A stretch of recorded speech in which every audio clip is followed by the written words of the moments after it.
Hello and welcome to Straight Talk, Supply Chain Insights, the podcast for your supply chain leader who is on the go and wants to be in the know. And now, your host, Lora Cecere. Welcome to Straight Talk with Supply Chain Insights. My name is Lora Cecere. I'm the founder of Supply Chain Insights, and this program is designed for the supply chain leader who wants to be in the know. I talk to supply chain leaders across the supply chain and bring you current events and insights on how you can modify your supply chain. Today, I'm interviewing Desiree, and Desiree is with Real Women in Trucking, which is a 501c focused on trying to help to bring diversity and equality into the supply chain in trucking. But I've asked Desiree to come today to talk about how do we become better shippers, because when I drive up and down the road, I see a lot of parked trailers and I don't see a lot of shippers that have great facilities for unloading. And Desiree gave a great presentation at my last Global Summit. So welcome to the show, Desiree. Tell people about yourself. Thank you so much. It's so good to talk to you again. Well, I'm Desiree Wood. I am a truck driver, and I formed an organization to talk about some of the issues that were not being addressed by some of the other special interest groups. So we're a group formed by drivers, for drivers, and training was the big thing. Initially, some sexual assaults going on in certain training fleets, but then we got into more of like the truck parking issues, detention issues, and shipper receiver issues. So that's kind of where I've been focusing on a lot lately, participating in some freight advisory committees and trying to talk in other circles like supply chain people that are interested in how they can do better. Well, and it's so good to have you on the show. You know, Desiree, when I look at the news, supply chain's everywhere, but I think we're talking about symptoms, not real issues. Why is there a driver shortage?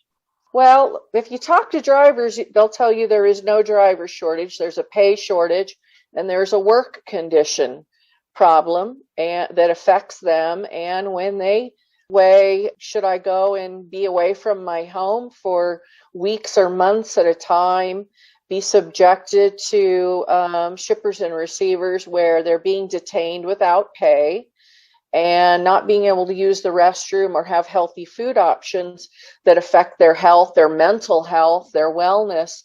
They just, they sit on the sidelines. And they also gravitate toward trucking jobs where that won't happen. So detention does not happen in all sectors of trucking. It primarily happens in the food sector. So some of those drivers may be going to different sectors of trucking and just not serving certain sectors like the food industry just because there are so many inefficiencies. They just don't want to bother with it.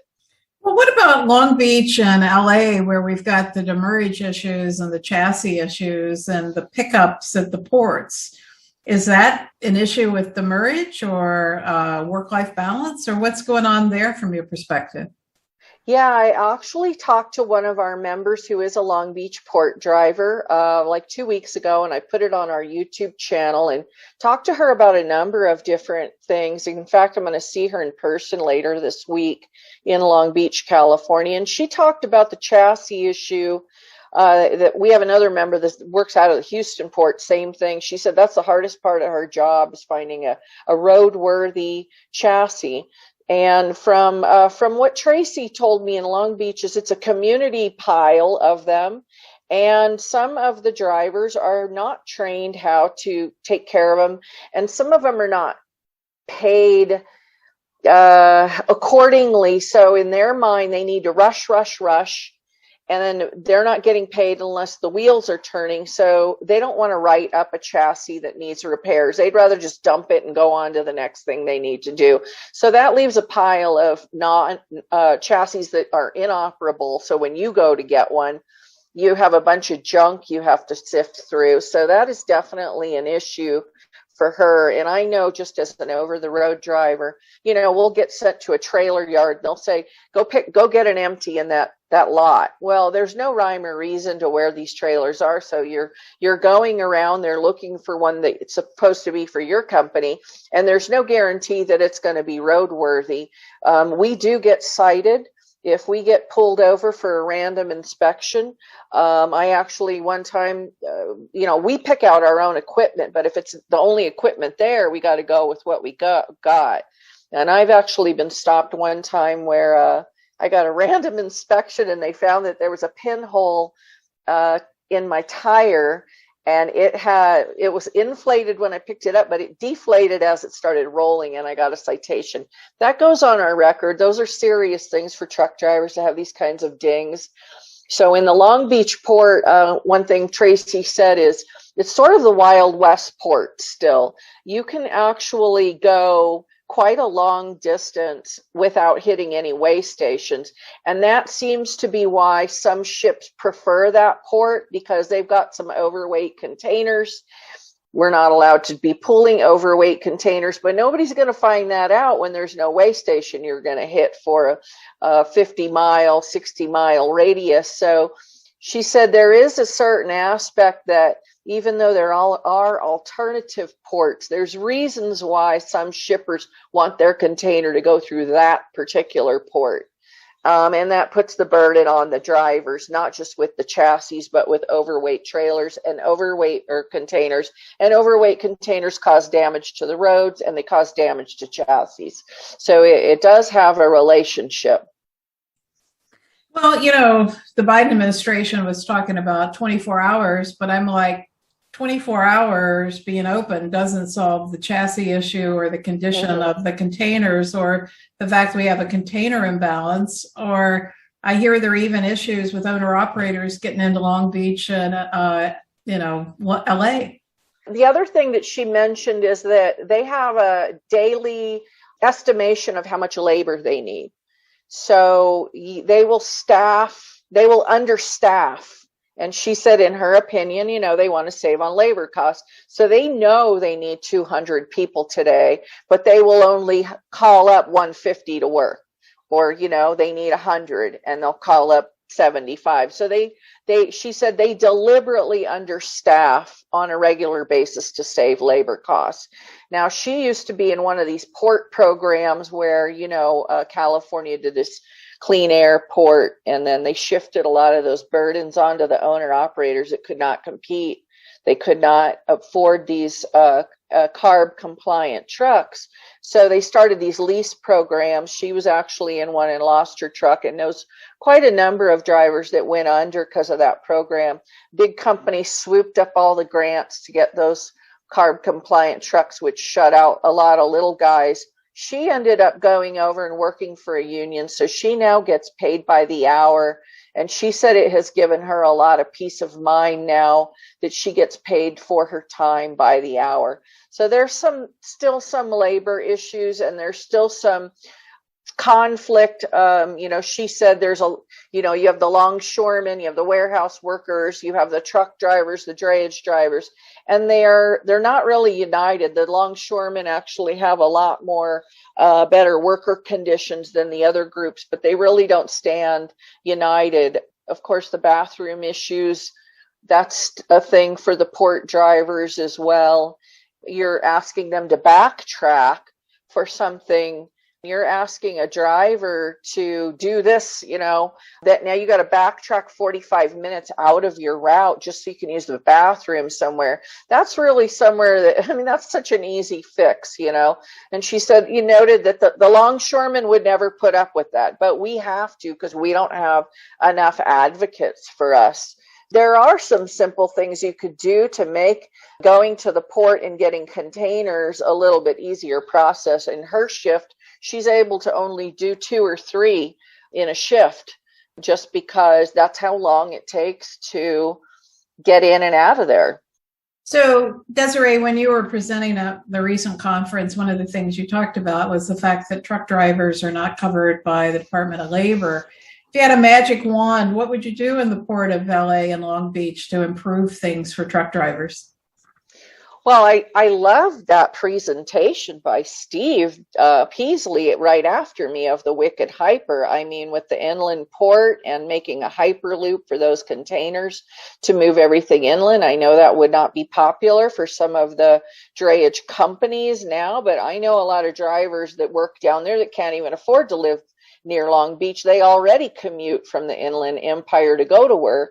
So I think that would really be something great potential for the ports, is to have a Hyperloop to move that whole thing off the wharf in where the drivers can easily get it and get out of there, and make a full service transportation hub that is state of the art, that makes life a lot easier for truck drivers. I know for me, if I never had to drive to Long Beach again and I could pick up a container in the Inland Empire and take it over the road, even from Donner, not have to go over Donner Pass in the Bay Area, or Snoqualmie in the Washington, the Seattle, Tacoma area.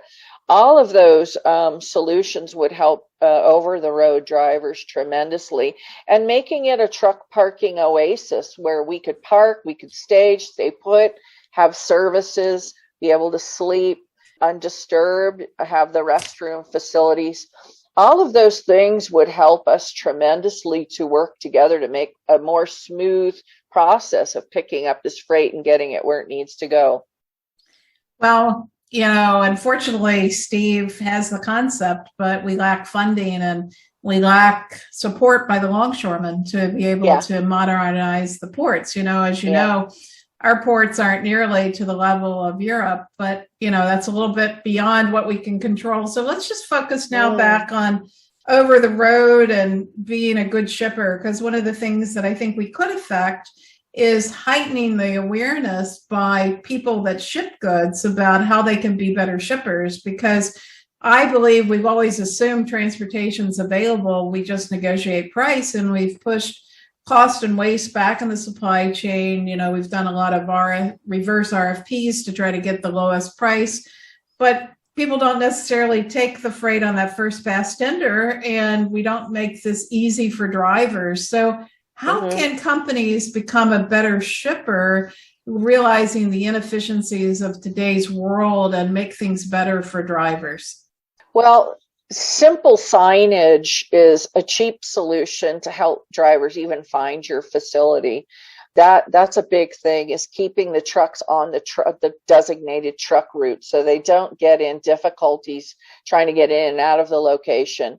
But if the shipper and receiver has a reputation for detaining drivers, people need to know that drivers are not paid by their time, and they are exempt from fair labor standards. So they don't get paid like warehouse workers get paid. So there's no incentive, really. There's no value to their time. And then they go ahead and say, well, you've been here 8-9 hours.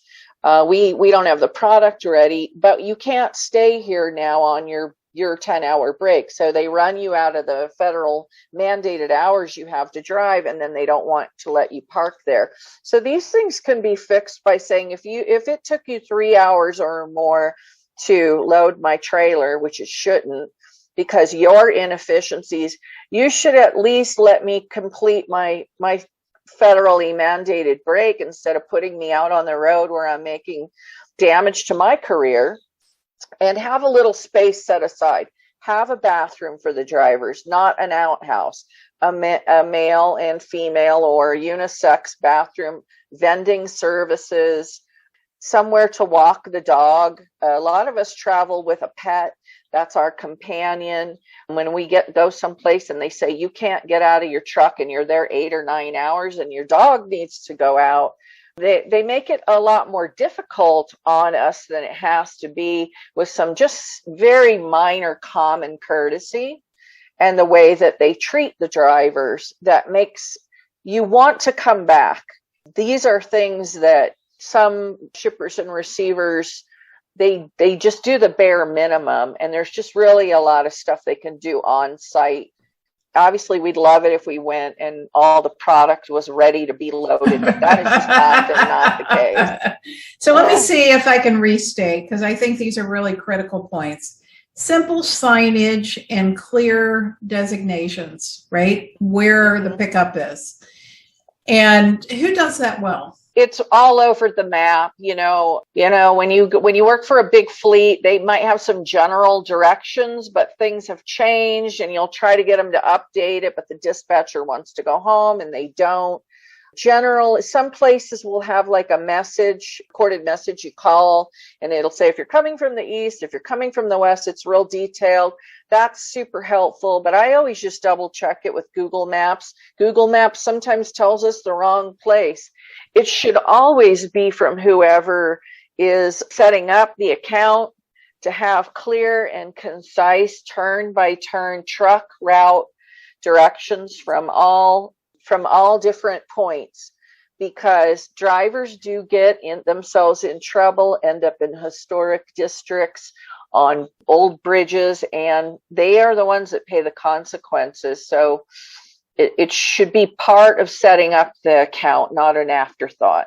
So Desiree, just to get into the weeds a little bit, because details matter, would this be like a PDF document? Would this be on their website? How would they best communicate to a truck driver?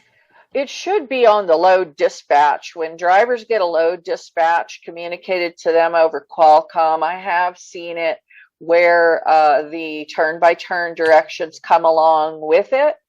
Even if it's a phone number that goes to the direction line. A lot of times the load dispatch will have the phone number of the person that set up the load it's somebody that goes home for the weekends and goes home at 5 o'clock. So when you call it, nobody answers. So all the information that goes dispatched to the driver in the truck should include everything they need, including a reschedule line for an emergency that is not cumbersome. That's one thing I've encountered a lot. If it took 10 hours to load, I'm trying to get across the country, there's no way I'm going to make it for the appointment. I know the second day into the trip across the country, we're probably going to have to push this back. And I can't get a hold of anyone that will help me. They've got an online appointment system. Nobody answers the phone. And you're just stressed out the whole way going, gosh, how can I tell them in advance what I'm experiencing here right now that's making me not be there on time? So there's so many ways that you can help the driver. There's too many people in the chain when you're dealing with brokers and dispatchers and people that go home at 5 o'clock that the driver can't communicate directly to somebody there. Because I find when you can get a hold of a human being, most of the time they're pretty cool about it. They're like, it's okay, we'll work you in. Some places are real rigid, like you're going to have to wait another 2 days for us to unload you. And that's such a burden on the drivers who aren't paid by time. Right. So we want clear directions on the load dispatch. We want somebody that we can work with on rescheduling. Now, drivers are not paid for time. They're paid for when the wheels are rolling, right? Mm-hmm. And so with this governmental compliance around labor and the number of hours that people can drive and mandated breaks, one of the things I think we didn't think about is where do we put a truck when we're on break, and how do we make this safe for drivers? Because I know one of the issues is, when you're pulled over, how can you have safety? So how can shippers work to make this a better place for, truck safety? Well, most of them already have the infrastructure in place to have a little couple trucks parked over to the side that have been run out of hours. I see this often at big distribution centers. It's hard to see from the road how big they are, but if you look at the aerial view on Google, you can see they have the infrastructure for us to just park in the back row of where their empty trailer lot is, or alongside of the building, and just let us stay put instead of putting us out on the road, because we are on electronic logs, most of us. And whether there's a truck stop down the road or not, that doesn't mean there's going to be a spot available for us. So if we're already been run out of hours on your property, I think it's very reasonable for you to have an area set aside for, how, depending on how bad your problem is with inefficiency, 5 or 6 trucks. I've been to places where they've got spots for 20 trucks. That's how inefficient they are. And of course, drivers are going to need to use the restroom. So if you don't want them using your restroom, have another one built, bring in a portable. We have seen some that bring in the plastic porta pot, but then they don't service them and there's no way to wash your hands. So I don't really like to see that. I mean, that tells me, this is an issue, but you're going to do the least amount to help us. I've been to NASCAR events where they have portable bathrooms and portable showers with running water. You wash your hands. Mm-hmm. That's a sporting event. We're servicing the country. We deserve a place we can wash our hands and use the restroom in a decent fashion. And what about eating? I mean, if your log runs out and you still got to do a delivery, how do you eat? Yeah, I mean, I always keep peanut butter and jelly in my truck for emergencies. I had many years I drove with no refrigeration in my truck. People need to know we have the technology to make an autonomous truck, but we have never put a toilet or kitchen stuff. There are a lot of us who have portable little crock pots, microwave, things like that. We can cook. Dry. I know how to make all kinds of stuff with just dry food, no refrigeration. But there are times where you haven't been able to shop, and so you don't have much. So at least having a vending machine or allowing some food trucks to come on your property for, sometimes the warehouse workers will have the food truck come on. The truck drivers, take advantage of that when they see that, for sure. Mm-hmm. So Desiree, one of the supply chain leaders I was talking to last week was talking about just the fact we have enormous inefficiency in the supply chain that we've not experienced before. Unloading times, product getting to the dock, the kind of multiplicity of if you're supposed to deliver at stop A and they're late, then it kind of rolls over and becomes a bigger issue because you can't get into the next stop. How do you feel about the statement we've got unprecedented inefficiency in the supply chain? Because you've been driving for many years. Yeah, I mean, just in time. When you order it just in time, you're setting yourself up for failure and you're putting it on our back, because we've had situations where we're basically a mobile storage unit and we are told we don't have any room on our dock. You have to wait until we move all this other product around till we can unload you. Well, that's not my problem. I'm not getting paid for the fact that you haven't expanded your warehouse or rethought about how you're going to design your warehouse for the amount of product that you're bringing in. I've also been in a situation where I'm bringing in a raw material and they don't have the other raw materials to start production, so they're not going to unload mine, and vice versa, picking up a finished product and they haven't received one of the items they need to complete the process. So a lot of this gets stuffed on us, and we're not compensated, and we don't really have an advocate. There's people that say, well, we pay detention. Whatever is getting paid for detention hours does not always trickle down into the truck driver's pocket. It may trickle down as a fine or something at a higher level, but the drivers may be only getting a portion to nothing. And it doesn't start until like 4 hours in. And then you have to really negotiate to get them to pay it. So it should be guaranteed, Okay. So simple signage, clarity when we do the load dispatch, somebody to call if you need to reschedule, some place to park, some kind of human design facilities for bathrooms, showers, food. What else can people do right now to help drivers and alleviate the issues? Well, there's common courtesy goes a long way.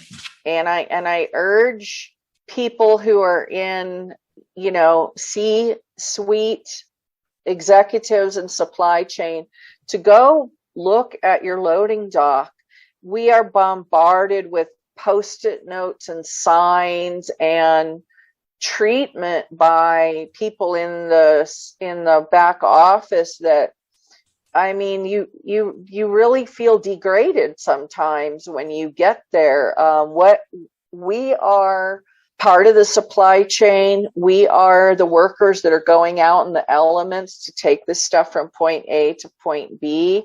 And we really, when we get to the location, we have just come from this long journey, and we have very few places to call home. The truck stop and the shipper and receiver. And it makes a big difference whether we're welcome there or whether we're treated like we're an inconvenience to whomever is in the shipping and receiving office with some of the way that we're treated. And it should be seen more as customer service instead of an inconvenience, and treat us as such. So what would that look like? Tell me some examples of what you don't do and what you do. Like, you talked about, just receiving and dock times, and, what does that look like? What should a shipper do? I've been places when there's a big sign that says welcome drivers, and they say, maybe they've got a nice break room. It's clean, and it says help yourself to some coffee. It has a nice vending machine. It works. And it takes debit cards because we often do not have cash on us. Mm-hmm. They have a bathroom. It is clean. I've even been to one that had female products in there, and it was run by a bunch of men. So that was nice. So they were enlightened, right? Yeah, they were all over it, and they wanted to make sure to let us know if you're out of hours and you need to park. There's a little area over there, no problem, and there's a little area over there for your pet if you would like to walk around. Instead of like, you have to sit in here, you can't move, or you go to your truck, you stay in there, you're not allowed to get out. We'll call you when we're ready.